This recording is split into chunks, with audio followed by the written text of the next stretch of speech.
टाकायचं आहे ते ठरवलं जाईल अध्यक्ष महाराज, आणि मग याच्यातून खेळ चालू होईल ही फाईल तयार झाल्यानंतर.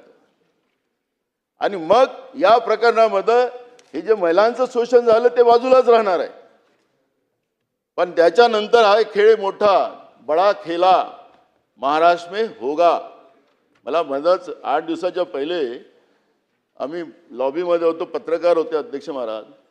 ते म्हणले शिंदे साहेबाचं ऑफिस एकदम शांत आहे, काही चालत नाही. शिंदे साहेब येतच नव्हते विधानसभेत, ते तिकडेच राहायचे त्यांच्या देवगिरीला. आणि आपल्या ताई आता उपमुख्यमंत्री झाल्या, त्यांच्याकडे शांतताच आहे. मुख्यमंत्र्यांच्या कार्यालयात एकदम शांतता होती, तेही दिल्लीच्या वारीत जास्त होते. ते सगळेजण विचारत होते. तुम्ही त्यांना असं म्हणून टाकलं की बडा खेला होने वाला आहे. आता हा खेला झाला. आता हे बडा खेला महाराष्ट्राच्या राजकारणामध्ये उभा झालेला आहे. आणि म्हणून हे एकटंच नाही, ह्या बंधुबाबाचं प्रकरण आपण पाहिलं अध्यक्ष महाराज. नांदेडमध्ये आता 2 दिवसाच्या पहिले हिरीगिरी महाराज यांनी वाढदिवस साजरा करायसाठी त्या महिलेवर सातत्यानं बलात्कार, ती महिला गेली पोलीस स्टेशनला, रिपोर्ट दाखल केली. खऱ्या अर्थाने धर्माची बदनामी, हिंदू धर्माची बदनामी, सनातन धर्माची बदनामी या बंधुबाबाच्या माध्यमातून होत आहे. आम्हाला कोणाचं प्रमाणपत्र नाही लागत की मी हिंदू आहे म्हणून, पण मूळ प्रश्न आहे की या पद्धतीनं धार्मिक व्यवस्था, मी कृष्ण आहे, मी अनबॉलॉजिकल आहे, मी सांगेल तेच होणार, नाही तर तुझा सत्यानाश होणार, असं म्हणणारी व्यवस्था या राज्यामध्ये शाहू फुले आंबेडकरांच्या महाराष्ट्रात उभी झाली असेल. व हा हिरीगिरी महाराज कुठला महाराज झाला? महाराष्ट्रामध्ये अंधश्रद्धेचा कायदा नसेल, आम्ही आणलेला कायदा होता. त्या कायद्याचं काय झालं नंतर आपल्याला माहिती आहे, पण एक गुन्हा आपल्या महाराष्ट्रामध्ये या अशा पद्धतीच्या गोंधेगिरी करणाऱ्या लोकांवर महाराष्ट्रात झाला नाही.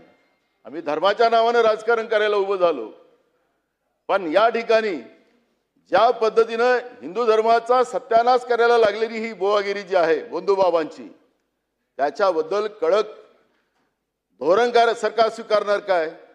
धर्माला भ्रष्ट करणारी व्यवस्था म्हणजे हीच व्यवस्था त्यांच्या शिक्षाला सांगायची की आमच्या पक्षाला मतदान करा, तेव्हा हे चालत होते.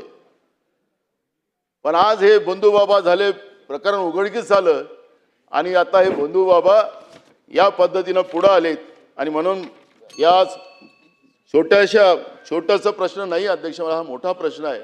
आणि म्हणून या प्रश्नावर मुख्यमंत्र्यांनी जे निवेदन दिलं त्याचं सविस्तर उत्तर, हे जे काय आम्ही मुद्दे उपस्थित केले, धन्यवाद. त्याचं नाही म्हणत तो, आता मी 10 मिनिटातच बोललो. 15 मिनिटं अध्यक्ष महाराज, 17 मिनिटं झाली ना. अध्यक्ष महाराज, या ठिकाणी आपण नाही बोलू देत तर मला 2 मुद्दे आहेत माझे अध्यक्ष महाराज, की महाराष्ट्रामध्ये कुपोषणाचं, कारण की आता सगळ्याच पेपरला, दैनिक भास्कर असतील, नवभारत असेल, लोकमत असेल, टाइम्स असेल, लोकसत्ता असेल, हे जेवढे पेपरमध्ये अध्यक्ष महाराज, महाराष्ट्रामध्ये कुपोषणामुळे 34,355 मुला-मुलींचा मृत्यू झाला.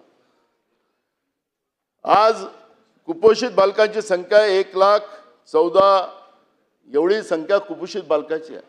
आपण पोषण आहार देतो, ते मुलं खातच नाही अध्यक्ष महाराज, जनावरांना चारतात, ही परिस्थिती आहे. आणि म्हणून मी आपल्याला सांगतो की हे सगळं जे चाललेलं आहे याला थांबवलं पाहिजे. दुसरा अध्यक्ष महाराज, बांधकाम विभागामध्ये आपण